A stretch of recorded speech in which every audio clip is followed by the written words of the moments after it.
Silence hung in the room, a silence that was heavier than any words ever were. Every pair of eyes in that courtroom was on one woman, Meri Brown. She wasn't merely standing.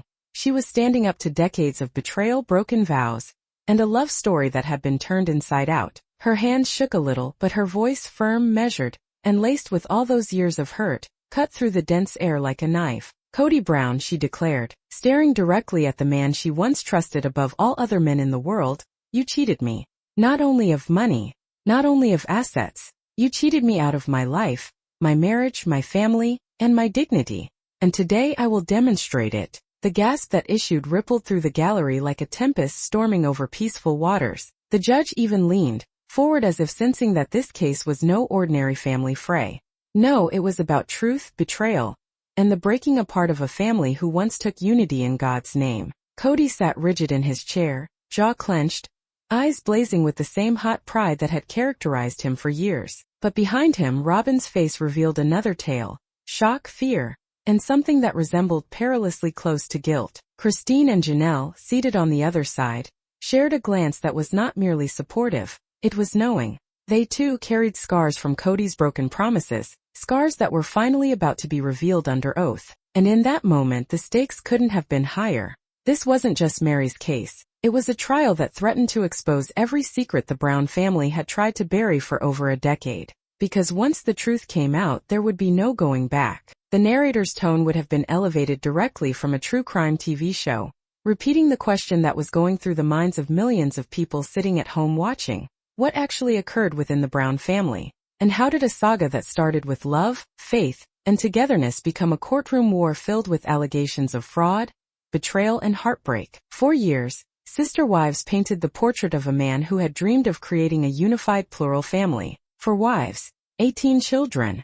A dream that was extraordinary if not impossible to others. But off-camera, off-scripted, something more sinister was percolating. A hierarchy was developing, favoritism was emerging, and vows being broken piecemeal until all that was left was the shards of what had been. Meri wasn't the first wife. She was the cornerstone, the one who had relinquished her legal marriage, her own security, so Kody could marry Robyn and adopt Robyn's children.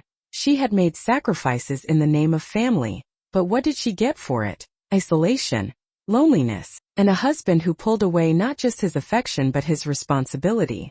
And now, with decades of concessions resting on her shoulders, Meri stood prepared to take back her truth from the world. This courtroom wasn't merely about splitting money or land. It was about keeping Kody truthful to commitments he had never meant to make. The air was heavy with tension as Meri's attorney began laying out the foundation of the case.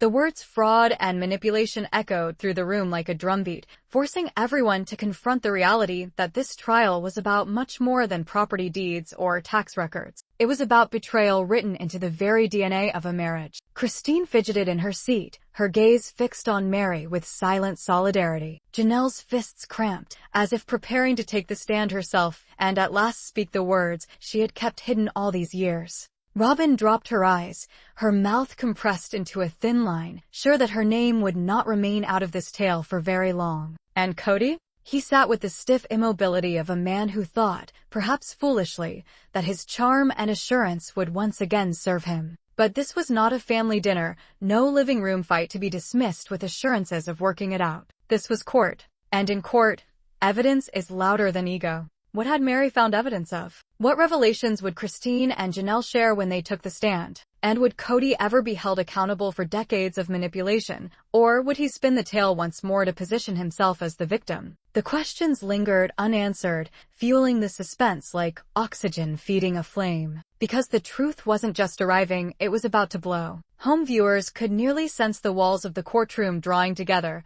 the crisp snap of the judge's gavel marking every new discovery. This was more than a trial of one man and one woman. This was a trial of a family system that had collapsed under the weight of deceit and partiality. And at the heart of it was Meri, a woman silenced for far too long, and now finally ready to make her voice heard. Her voice brought with it not only her own tale, but the pain of all the wives' silence, all the children abandoned, all the promises broken in the interest of control. The judge cleared his throat, the audience fell silent once again, and the opening arguments were about to start. But first, The lens of our imagination remains trained on Meri, her eyes locked, her stance defiant. She was no longer the secondary character for the first time in years. She was no longer the forgotten wife. She was the warrior in the middle of the storm. And as the tale develops, one thing is apparent. This trial is not merely about justice. It's about truth finally emerging, no matter how unpalatable it might be. Now it's your turn. Do you think Meri has the right to hold Kody accountable in court?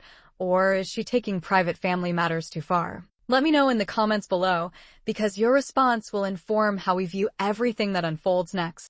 The first gavel strike sounded like thunder throughout the strained courtroom. The judge, a serious man with pinched eyes, looked over the crowded gallery, then leaned back in his chair. The Brown family was split on either side of him, their faces clenched in tight lines, their feelings just below their surface. Kody and Robyn, stiff and correct, the lawyer talking to them in hushed tones. Across from them, Meri sat upright, shoulders back, beside Christine and Janelle, who appeared to be more allies than mere onlookers. The air itself was charged, thick with the years of pent-up tension that had finally exploded into this moment. The rows behind them were packed with inquisitive bystanders, reporters, and a few scattered family members who had taken sides in this acrimonious civil war. The murmurs grew quiet as the judge inclined forward. Court is now in session. Case of Meri Brown versus Kody Brown, accusations of marital fraud, financial betrayal, and emotional abandonment. The words struck like a punch. Kody's jaw twitched. Robyn clamped her lips together, eyes flicking to Meri as if beseeching her silently to withdraw the words. But Meri stood firm, her hands clasped in her lap, her eyes locked straight ahead. Her lawyer, a poised woman with sharp angles and an even sharper tongue, stood up first. Your Honor, this isn't just about a failed marriage. This is about betrayal. This is about a man who used his wife, discarded her, and used not only her trust, but her livelihood. We will show that Kody Brown committed fraud, not financial, but emotional. He constructed promises on deceit, and Meri got the bill. The gallery stirred. Christine and Janelle nodded subtly, a silent wave of agreement. Kody's lawyer quickly stood. Objection, Your Honor. This is a divorce matter disguised as a fraud case. My client denies all allegations. The judge raised a hand. We'll hear the evidence. Continue. It was clear from the very beginning, this wasn't going to be a quiet case. This was going to be war. Meri's time to testify arrived sooner than everyone anticipated. She got up slowly, her heels clicking on the shiny wooden floor as she made her way to the witness stand. Her expression was serene, but her eyes bore storms that had been brewing for years. The bailiff presented a Bible. Do you swear to tell the truth, the whole truth, and nothing but the truth? I do, Meri answered quietly, her voice echoing through the room. After seating, her lawyer walked up kindly. Meri, can you describe the beginning of your marriage with Mr. Brown? Meri's eyes fluttered, locking with Kody's for the very shortest of seconds before flicking away. When Kody and I got married in 1990, I was a believer. I believed in him. I believed in us. We weren't merely partners. We were creating something greater, a family based on faith. I was the first wife. The one who aided him in establishing life, the one who stood by him when no one else would. Her voice quavered a little, but she went on. I gave him everything. My loyalty. My legal marriage. And then, even that. The courtroom leaned forward as she spoke of the divorce. In 2014, Kody said he had to divorce me. He said it was so that he could marry Robyn legally and adopt her children. He said it was for the family. For us. And I believed him. I signed those documents. I released being his lawful wife. I gave him what he wanted. She took a breath, her breathing unsteady. But it was not for us. It was for them. It was for Robyn. That's when I knew my marriage wasn't about partnership anymore. It was about convenience. And I was expendable. Gasps traveled through the gallery. Robyn's eyes welled up with tears, her hand tightening around Kody's arm. Kody sat stock still, lips pursed into a line, as if trying to keep himself from detonating. The truth was now spilling out, and nothing could prevent it. The lawyer leaned in. Meri, can you explain to the court how this impacted you emotionally? Meri's eyes became glassy. He distanced himself from me. Gradually at first, then totally. He stopped visiting me. He stopped being my husband. I was alone in that house while he lived his life with Robyn. He guaranteed me plural marriage meant equality, but reality. It was a lie. He never intended to keep me in his life as a wife. He maintained me for appearance's sake. That, Your Honor, is fraud. He made it look like we had a marriage when he gave me nothing in return. Her voice cracked, but it hit with the weight of truth. Some in the gallery dabbed tears away. Christine clutched Janelle's hand hard, her own face twisted into anguished recognition. The lawyer for Kody sprang to his feet. Objection. Emotional testimony, not fraud. The judge swiveled. The court will permit it. Emotional fraud is at issue here. Proceed. Meri swallowed hard. For years, I begged him to go to counseling. I begged him to try.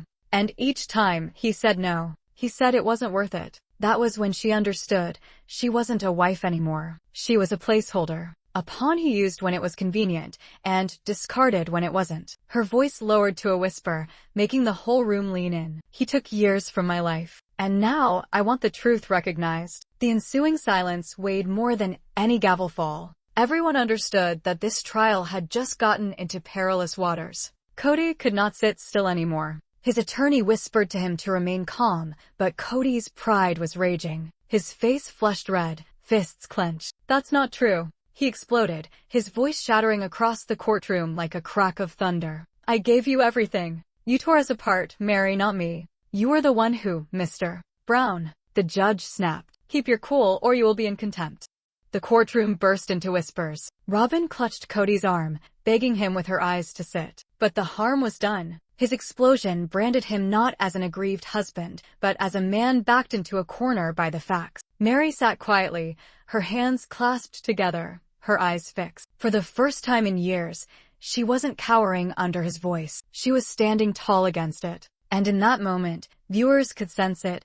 Meri was no longer the quiet, overlooked wife. She was the woman prepared to take Kody Brown down. The judge cleared his throat. We will have a brief recess before proceeding with testimony. The gavel came down, opening the courtroom to pandemonium. Reporters wrote wildly. Christine drew nearer to Meri and whispered, "You did it. You finally said it out loud." Meri let out a breath, her shoulders shaking as if the burden of years had just been removed. But she knew in her heart that it was only the tip of the iceberg. There were still papers to submit, witnesses to subpoena, and realities that would cut even deeper. As Kody burst out of the courtroom, his face contorted with anger, Robyn followed behind, her tears streaming down her face. Their solidarity appeared broken, fragile. And Meri? She sat there, lawyer in attendance, bracing for what lay ahead. For if the first round had been so volatile, the rest of the testimonies would rip the entire Brown legacy apart. And as the camera of our story lingers on Meri's steady face, the question burns hotter than ever. What evidence does Meri hold in her hands that could finally expose Kody's betrayal to the world? The gavel crashes once more, this time more sharply. The sound rebounds against the walls like thunder, stilling even the quiet grumblings of the restless crowd. Christine Brown's face twists forward, her eyes ablaze with years of repressed betrayal. On the opposite side of her, Robyn fidgets in her seat, her hand clutching Kody's arm as if to a lifeline. But Kody doesn't look at her. His jaw is clenched, his gaze set straight ahead, as if to acknowledge that even glancing at Christine would give her authority. The judge clears her throat, and her voice slices through the room like a sword. Mrs. Brown, you may continue with your testimony. Christine slowly stands. The air is thick, as if the entire courtroom is with her. She holds onto the edge of the wooden podium, her fingers shaking not in fear, but in righteous indignation. For years, she has been silent. For years, her pain was masked by a manufactured smile on reality television screens. But today, she steadies herself. Your Honor, what we're dealing with here is not just finances. It's betrayal. It's manipulation. And it's the dismantling of a family under the guise of love and faith.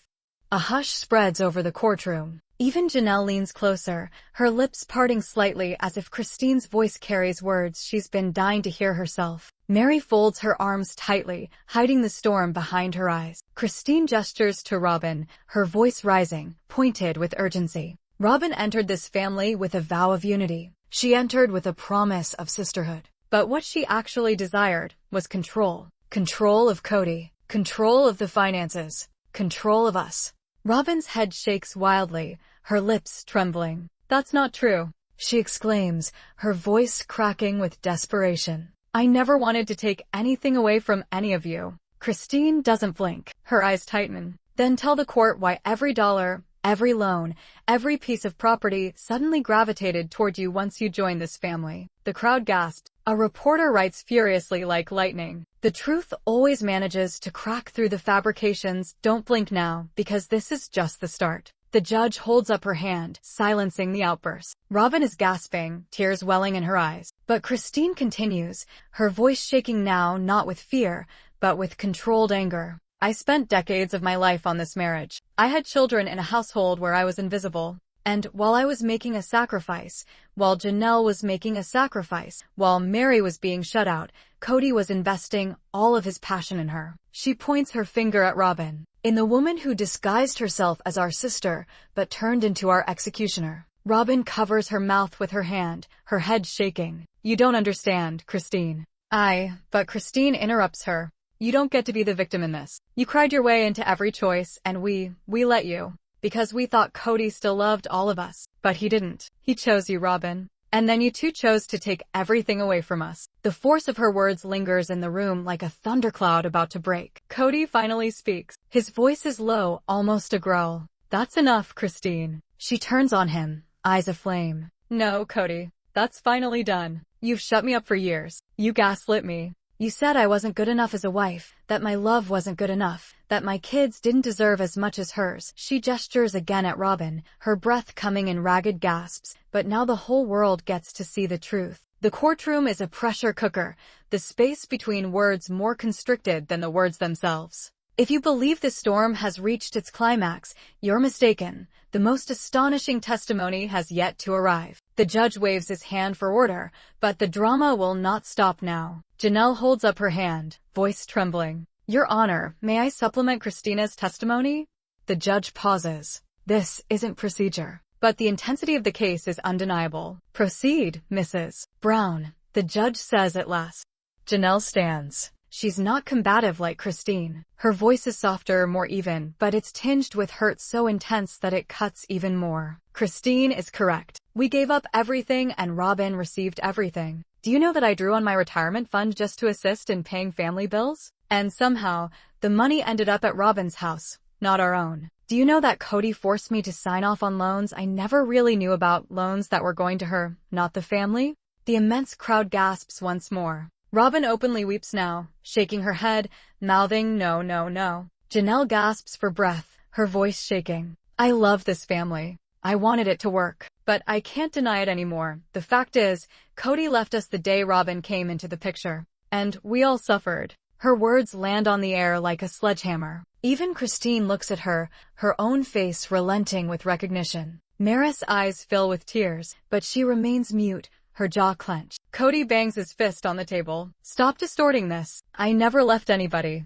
You all left me. Christine fires back immediately. We left the deceptions, Kody. Left the manipulation. Left a man who broke his own promises the moment he began to favor one wife over all the others. The judge thumps the gavel, calling for silence. But the harm is done. The room witnessed it. The cracks in the family now laid bare on the witness stand. When secrets come undone publicly, the hurt cuts deeper than anybody ever imagined. Don't move anywhere, because the next thing revealed could just break everything. Robyn gets her voice back again, her crying subsiding into a hoarse, urgent voice. You don't have any idea what it feels like to be hated for the very reason that he loves me. You don't have any idea what it feels like to live in fear of one day you would all turn against me. I never wanted the money, I never wanted the estates. I only wanted him to love me for once, the way he should have loved you. The room becomes quiet. Her admission lingers, naked and open. Christine looks at her, nearly shocked. The anger mellows for a fraction of a moment, then hardens again as she speaks. You had love, Robyn. You had plenty. And still, it wasn't enough for you. You needed everything. Tears stream down Robyn's face, her voice shattering into a scream. Because I was so scared. Scared that if I clung to him with every ounce of strength I had, he'd leave me as well. The courtroom is suspended in time, a powder keg waiting to explode. And in this charged silence, Meri stands up at last. Her voice is level, steady, but laced with a bitterness that seeps to the bone. You never had to worry that he was going to leave you, Robyn. That was left for the rest of us. The words sting more than any yell. Robyn's face contorts. Kody's fists are knotted. and the judge leans forward, speaking in a dead serious tone. This court is not here to arbitrate personal heartbreak.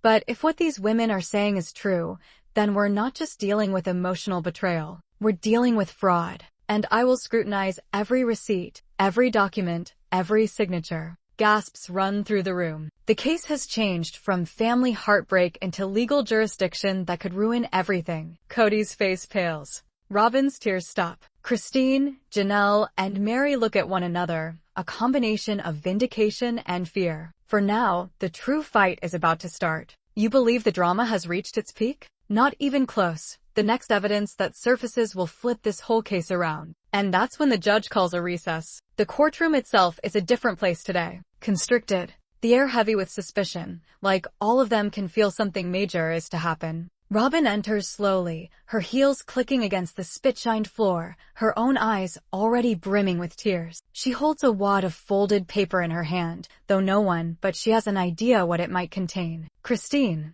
beside her lawyer, leans forward. Her features are serene, but her white-knuckled fists reveal her inner tension. Janelle whispers something in her ear, a comforting word, maybe, but Christine doesn't nod her head. She simply continues to stare at Robyn, as if trying to look right through her. Kody sits on the other bench, fidgety. He continues to run his hands through his hair, talking to himself, not able to remain seated. His gaze jerks toward the judge, then the crowd, then the wives he had all under one roof once. He is like a man trapped, desperate to exercise control where he has none. When the judge motions for the testimony to continue, Robyn steps up onto the stand. Her voice trembles as she promises to tell the truth, her eyes flashing toward Kody for support. He returns her nod, his jaw set. She clears her throat. I never intended for any of this to come out so badly, she starts. This family has been through so much. I only wanted to keep what little we had left safe. Her voice rings out in the quiet courtroom. Christine crosses her arms,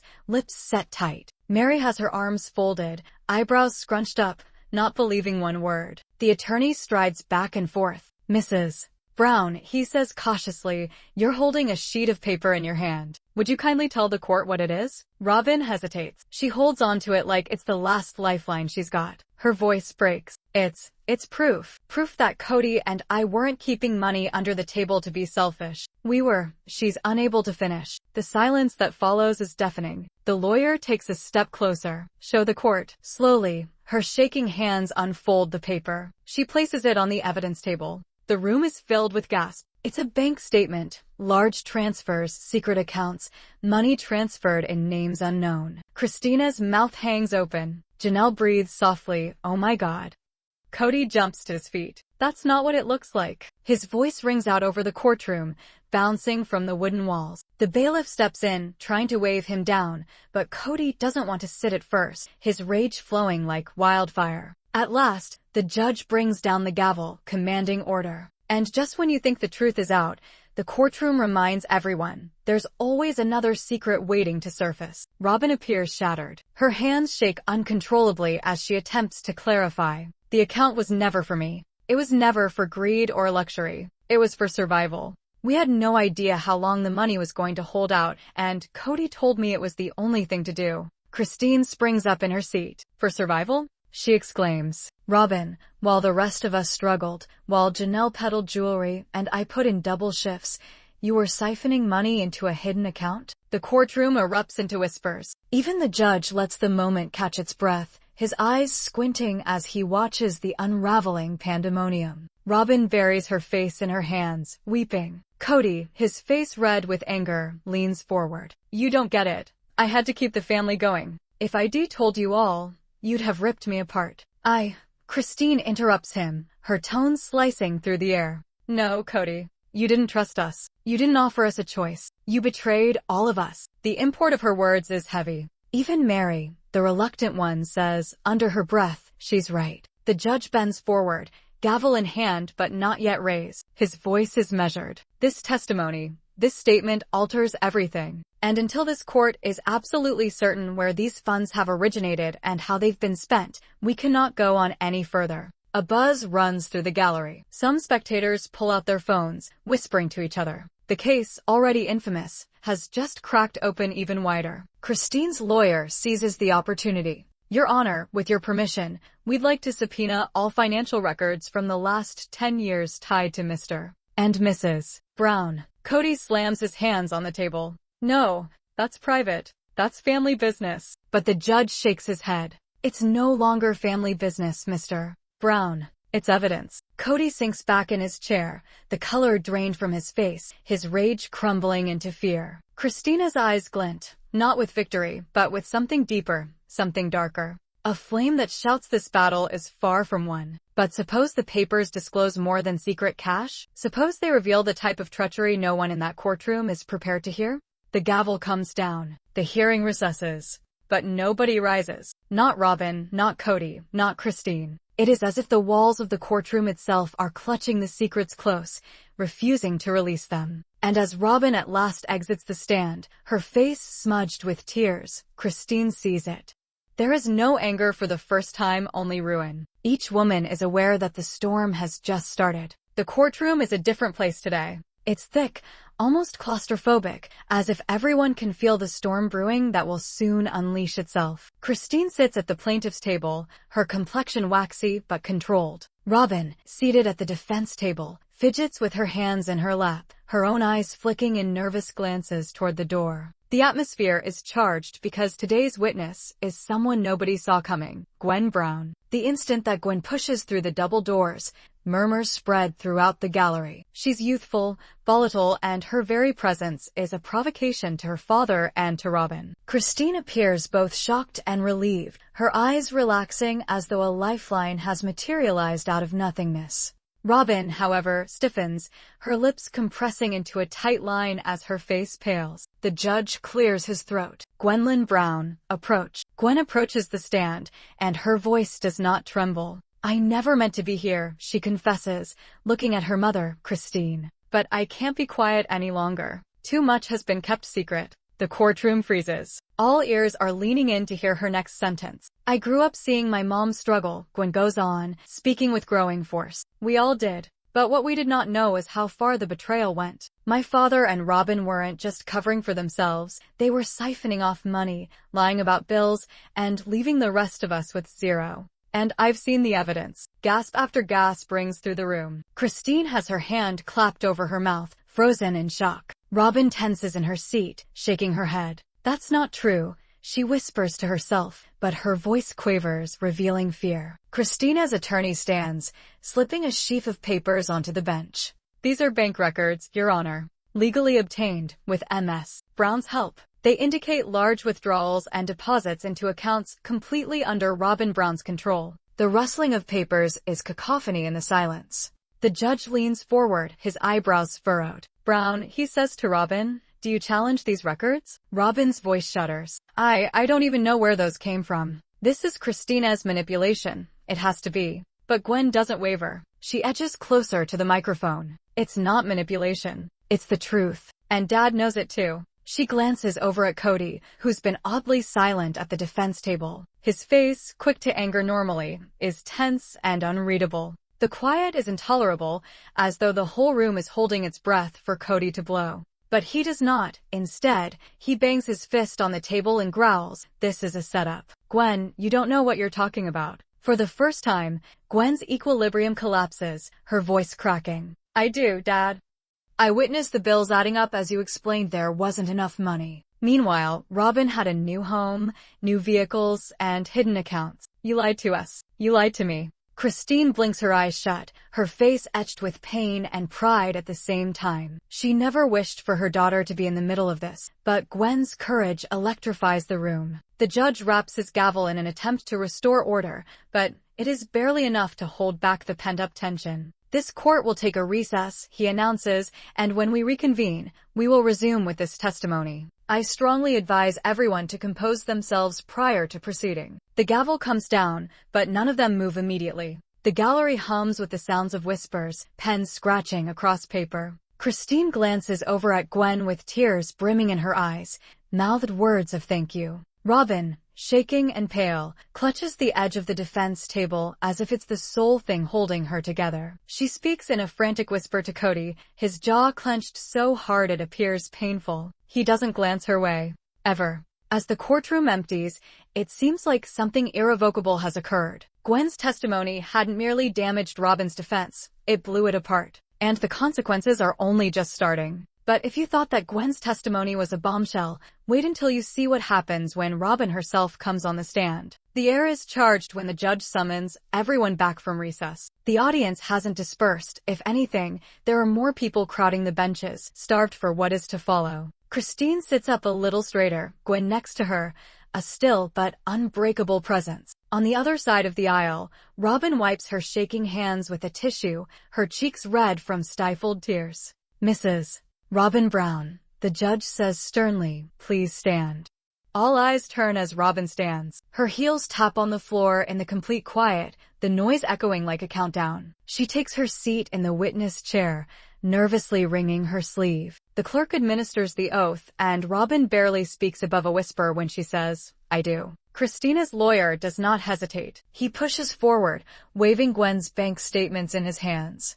Mrs. Brown, how is it that accounts in your name received over $200,000 in transfers when your husband told his other wives and children that there was nothing left for bills, hospitalizations, or school? Robyn blinks fast, tears streaming down her face. It wasn't like that, she stammers. Kody said it was for the family, that I was to keep the money in trust. Safely, the lawyer emphasizes again, his voice clipped. But only you had control over these funds. And meanwhile, Christine and her kids received eviction notices, unpaid bills from medical care, and grocery bills charged on credit cards. How is that safe for the family? Robyn's lips quiver. She gives Kody a desperate look, like she's begging to be saved. But Kody doesn't budge. His face ignites with anger, his jaw clenched, as if even he can't talk his way out of this one. I didn't know what was happening, Robyn begs, her voice cracking. Kody said it was temporary. Kody said the others would be okay. The lawyer blinks not. He withdraws another file. Then account for this. A down payment on your $900,000 residence, cash drawn straight from those same accounts. Cash, Christine says, was intended to go toward paying medical bills for her children. Did you think that was temporary as well? The air crackles. Robyn shakes her head, sobbing openly now. I thought we deserved some stability. Kody said we earned it after everything we'd been through. The words hang heavy in the courtroom. Christine's face hardens. Gwen's fists clench in her lap. Even the judge seems stunned at Robyn's frank admission. Mrs. Brown, the lawyer asks, are you stating that your husband told you to take care of yourself and your children's comfort before the financial welfare of his other wives and children? Robyn's sobs grow louder. I didn't want to. She struggles to get the words out, then suddenly explodes. Yes, he told me to. He said we had to take care of ourselves first, that Christine and the others could try to work it out themselves. The gallery explodes. Gasps, whispers, heads being shaken in amazement. The judge bangs his gavel over and over, calling for order. But the harm is done. Robyn has confirmed it. In desperation, she's stuck Kody right under the bus. Christina's lawyer puts down his papers quietly. No further questions, Your Honor. The judge glances at Kody. Brown, would you like to cross-examine your wife? Kody remains silent for a very long time. His face is flushed, his fists balled on the table. Robyn gazes at him, begging, shattered. But far from excusing her, Kody thumps his fist on the wood. It's all Christina's fault. She poisoned them against me. Against us. The explosion causes another ripple effect in the courtroom. Christine remains motionless. She doesn't even flick an eyelid. She simply sits there, back straight, power emanating from her silence. The judge eventually raps the gavel once more. That is sufficient, Mr. Brown. This court has heard sufficient testimony and witnessed sufficient evidence. The betrayal and misuse of family money are evident. Each breath is paused as the judge announces the verdict. This court rules on behalf of Christine Brown. Full restitution is hereby ordered, and Mrs. Robyn Brown is liable for damages along with Mr. Kody Brown. Additionally, Mrs. Brown shall be ordered to turn over all financial accounts to be audited by this court. Robyn gasps as if air has been punched from her chest. Kody buries his head in his hands, pride broken before all of them. Christine smiles for the first time in years. It's not smug. It's not vengeful. It's relief. Gwen holds her mother's hand hard, tears running down her face, but this time, they're victory tears. The gallery bursts into noise again, reporters scrambling, spectators whispering, family members crying. Amid the chaos, Christine leans closer to Gwen and whispers, "We did it." We're free. And for the first time, Christine Brown walks out of the courtroom not as a wife betrayed, but as a woman vindicated. The courtroom was stuffily silent, the sort of quiet that wasn't peace but tension. Everyone appeared to lean forward in their chairs, waiting for the next blow in this vicious battle of words and wounds. Christina's final testimony lingered in the air like a phantom, her voice breaking as she detailed years of financial deceit, manipulation, and playing favorites. And now, all attention turned to Robyn. She sat rigidly, her body stance too stiff, as if avoiding a collision. The judge's gavel rang once to mark the shift, and Robyn was sworn in. She deliberately avoided looking at Christine at all, instead gazing at some fixed point ahead, face like a statue, her hands nodding between her knees. Mrs. Brown, the lawyer started in a composed, measured tone, you stand accused of profiting financially at the expense of the other wives. Do you accept or deny these charges? Robyn's lips shook before she answered. I never requested special treatment. Kody made his own decisions. He wanted to keep me safe, to keep our children safe. That isn't my fault. Her voice broke on the final word, but the courtroom remained unmoved by her tears today. Christine leaned forward, her brow furrowed, seeming to challenge Robyn to continue playing victim. And Meri, sitting all the way across the room, had her arms crossed stiffly, her expression impassive. She had kept silent all these years, but every wrinkle on her face seemed to shout, not this time. The attorney pushed harder. So, you're telling me you never knew joint family money was being diverted into your accounts? That you didn't know property deeds were being signed in your name? The room shifted. Gasps, whispers, rustle of papers. Robyn shook her head wildly. That's not how it went down. Kody said, but before she could get to the end of it, the lawyer interrupted her. Mrs. Brown, recall that you are under oath. Are you saying this court that you were not aware of the deeds put in your name and your sister wives were given nothing? The silence was deafening. Robyn's chest heaved and fell rapidly, a look of panic in her eyes. Kody moved uncomfortably in his chair behind her, but for once, he didn't intervene to bail her out. The truth was closing in, and the audience could sense that the mask Robyn had so painstakingly kept up for years was finally starting to crumble. The cross-examination went on like a tempest, bringing walls down. Bit by bit, the attorney presented evidence, bank statements, property deeds, depositions. Every document was a sledgehammer to the fissures in Robyn's narrative. Christina's lawyer brought up one final incriminating item of evidence, a chain of emails between Robyn and a financial planner. The planner had made it very clear how money in the shared family account could be transferred so that it would not trigger suspicion. Robyn's name was literally in the thread, signing off on the action. The room exploded. Gasps, whispers. Even Janelle, who had remained calm all this while, shut her eyes, the betrayal too much to bear. Explain this, Mrs.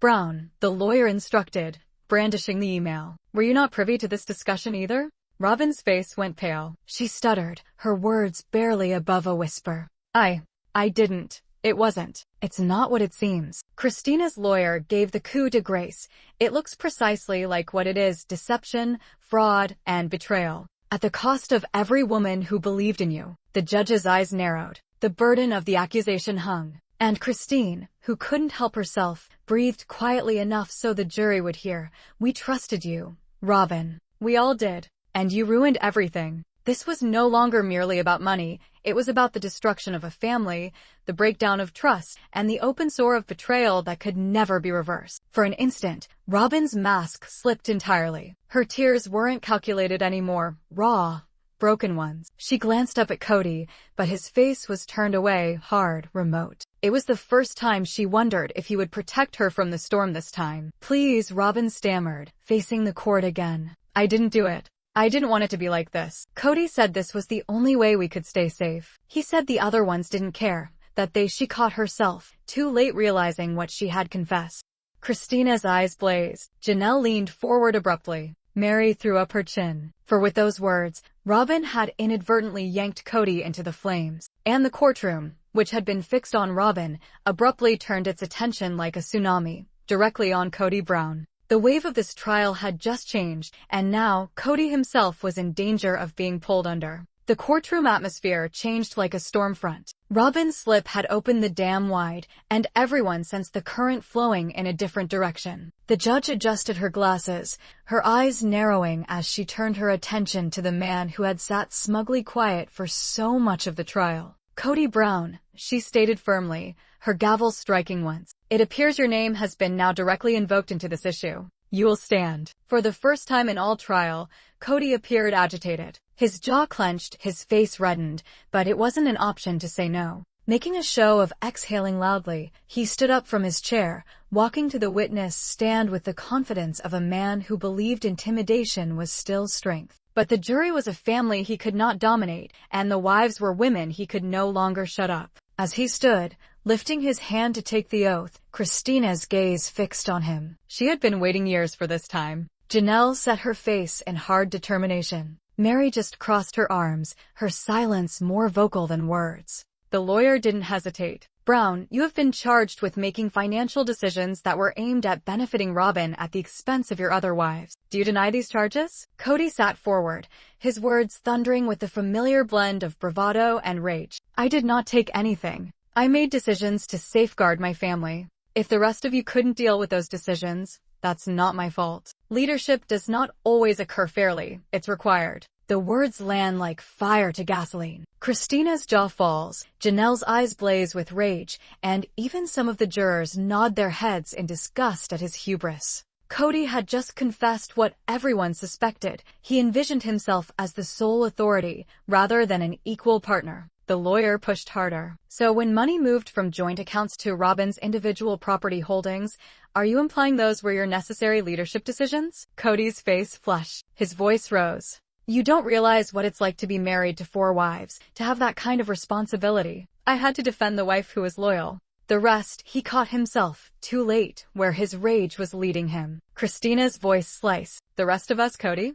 The women who devoted decades to you but received none in return? The ones who raised your babies while you gallivanted off playing savior with Robyn? The courtroom hummed with murmurs. The judge rapped the gavel for silence, but the flame was already burning. The lawyer leaned in further. Brown, do you know your own kids testified that you overlooked their needs and poured money into Robyn's home?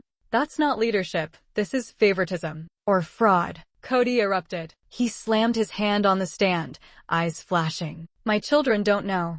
None of them do. They've been poisoned against me by these women. All of them. He gestured wildly at Christine, Janelle, and even Meri. They're jealous, bitter, resentful. They never respected me as the head of this family. Robyn was the only one who ever. He stopped. The words hung there, unshakable. Because in his anger, Kody had done something the lawyers couldn't, had revealed the ugly reality of his favoritism to the jury, the judge, and the world. This was not leadership. It was obsession. And now it was falling apart before their eyes. Christine muttered beneath her breath, but clearly enough for the whole courtroom to hear. There it is. The truth. Janelle's eyes sparkled with pent-up tears. Decades of economic hardship, self-denial, and quiet shame distilled into a moment of clarity. Kody never had cared about equality. He had only ever been concerned with dominance. The lawyer stood up, unruffled by the tempest. Brown, you have confessed to actively favoring one wife at the expense of the others. You've confirmed that money was transferred at your behest. Do you realize what that sounds like to this court? Kody's chest was heaving. His hair stood wildly on end, his face red, and for the first time, he did not look like the leader, but a cornered man. He stuttered. I was defending my marriage. But Meri did speak, her voice sharp, authoritative, and cutting through the madness like a knife. No, Kody. You weren't defending your marriage. You were destroying ours. The courtroom fell silent. Even Robyn dropped her head, silently crying. And in that moment, the final string of Kody's grip on the situation broke. The king had been overthrown, and everyone in the room knew it. The courtroom was no longer a legal war zone, it was the fall of a dynasty. Kody's rant still lingered in the quiet, his words searing in the ears of each juror. The air was heavy, filled with the feeling that something was irreparable and had just been done. The judge leaned forward, her gavel ringing once, crisp and pointed. This court has heard enough to proceed with closing arguments. Counselors, you may begin. Christine and Janelle shared a look. They didn't have to talk. Their shared look spoke volumes. After years of being silenced, minimized, and gaslit, this was their moment. The attorney for Christine rose first, walking toward the jury with slow, deliberate steps. Ladies and gentlemen, you've seen the evidence. You've heard the testimony. But perhaps the most damning proof came not from us, but from Mr. Brown himself. He admitted, under oath, that he deliberately funneled resources to one wife, leaving the others to fend for themselves. He admitted to favoritism. He admitted that his leadership meant stripping away equality and fairness. She turned, her hand gesturing toward Christine, Janelle, and Meri. These women gave decades of their lives. They built homes, raised children, sacrificed their independence, all for a man who treated them as disposable. And when the money ran thin, when decisions had to be made, did he divide equally? Did he protect them all? No. He played favorites. He gambled with their futures, and he lost. Christina's throat constricted with emotion, but she sat up straight. She was no longer a mere plaintiff. She was a survivor. When Robyn and Kody's attorney took the stand, the tone became desperate. Brown might have spoken in the heat of passion, but let's not confuse passion with proof. Families are messy. Choices are messy. This is not fraud, it's dysfunction. But the words sounded empty. Even Robyn slouched, her crying no longer eliciting sympathy but distrust. The jury wasn't convinced. At last, the judge cleared her throat. The jury will deliberate. The minutes felt like hours. Christina's heart was racing as the jurors left the courtroom. Janelle folded her hands tightly, muttering in quiet prayer. Meri shut her eyes, as if preparing herself for whatever it was that was about to happen. And then, too fast, astonishingly fast, the jury came back. Their faces were determined. The foreperson rose, unfolding a piece of paper and shaking hands. We, the jury, find in the plaintiff's favor. There was a rustle of shocked gasps throughout the room. Christina's hand shot to her lips, tears falling as she turned to Janelle and Meri. They clasped each other's hands tightly, a chain of solidarity unbroken. The foreperson went on. We discover that there was financial mismanagement, favoritism, and willful neglect in Mr. Brown's management of common resources. Damages are accordingly to be awarded. Christine felt the words cut through years of silence like a purifying flame. Justice wasn't just uttered, it was felt. Kody's face was a mask of shock. Fists clenched, body tense, but the authority he had once held was lost. He was about to open his mouth in protest, but the judge cut him off with a raised hand. This is not your pulpit, Mr. Brown. This is a court of law. And this court has spoken. Robyn wept softly at his side, but even her tears were muted, robbed of the pity they once inspired. For so long, she was the unreachable darling. Now, she was merely one more face in Kody's ailing kingdom. Christine stood up, her voice shaking but firm. We never wanted it to end like this. All we ever wanted was equality. And today, we at last have it. The courtroom exploded, not in disarray, but in a sort of silent reverence. The wives had stood firm, spoken their truth, and the system had acknowledged their suffering. The reign of Kody Brown came to an end not in love or harmony, but in a verdict that shattered his delusion of control. As the gavel fell one last time, Christine exhaled a breath she felt like she'd been holding for decades. Janelle smiled through her tears. Even Meri, so often the quiet shadow, whispered words that carried more weight than anything Kody had said all day. We're free. The courtroom doors swung open, light streaming in. And for the first time in years, the women emerged no longer sister wives controlled by one man, but as sisters in power, stepping forward into a future they had taken for themselves. Justice had been done, and the tale of Kody Brown's fall was only just starting.